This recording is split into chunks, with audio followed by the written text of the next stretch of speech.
ये खबर SGT university द्वारा प्रस्तुत की गई है। देखिए, वो बच्ची 10 साल से उसी स्कूल में पढ़ रही है और हिजाब के साथ पढ़ रही है। स्कूल वो 12वीं तक का है।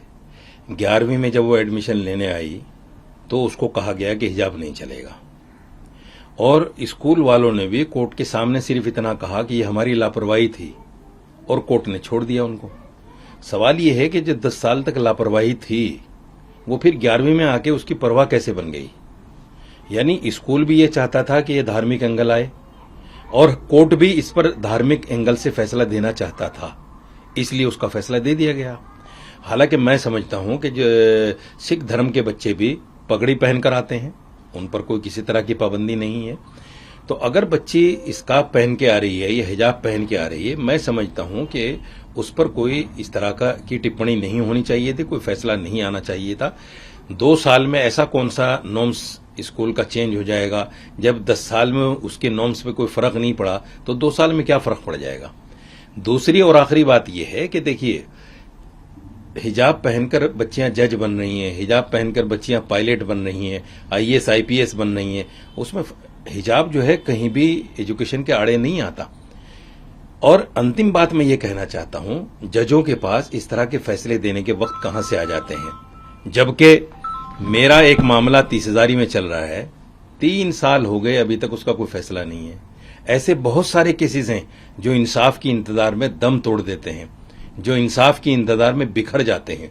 बहुत सारी महिलाएं हैं जिन्होंने तलाक डाला हुआ है और उनको 2-2 साल, 5-5 साल, 10-10 साल तक हो गए। 22 लाख महिलाएं अबेंडेंट हैं, और जब कोर्ट जजों से पूछा जाता है तो कहा जाता है कि केस ज्यादा हैं और जजेस कम हैं। लेकिन जहां धार्मिक एंगल आ जाता है, तुरंत उनके अंदर कहीं ना कहीं धर्म की भावना जाग जाती है और दूसरे धर्म के खिलाफ कोई न कोई फैसला सुना दिया जाता है। सर, अदालत ने इस तर्क को भी खारिज कर दिया कि सिर्फ स्कार्फ पहनना एक आवश्यक इस्लामी प्रथा है।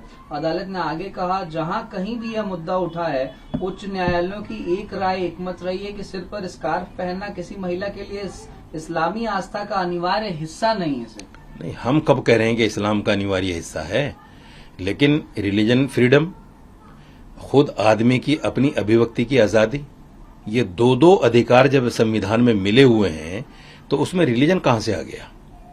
जब मेरी अपनी आजादी है, अगर हम किसी लड़की को बाहर बाजार में, रोड पे कहीं घूमते हुए देखते हैं और कहते हैं भाई ये लिबास अच्छा नहीं है, ये कपड़े अच्छे नहीं है, तो क्या कहा जाता है कि उसकी अपनी स्वतंत्रता है, उसकी अपनी आजादी है, कुछ भी पहने।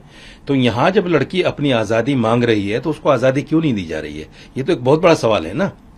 जब आप लड़कियों को नाचने के लिए गाने के लिए फ्रीडम दे सकते हैं, जब आप लड़कियों को अधनंगे कपड़ों में अभिनय करने के लिए आजादी दे सकते हैं, तो उसी बच्ची को स्कार्फ सर पर रखकर एजुकेशन की इजाजत क्यों नहीं मिल सकती?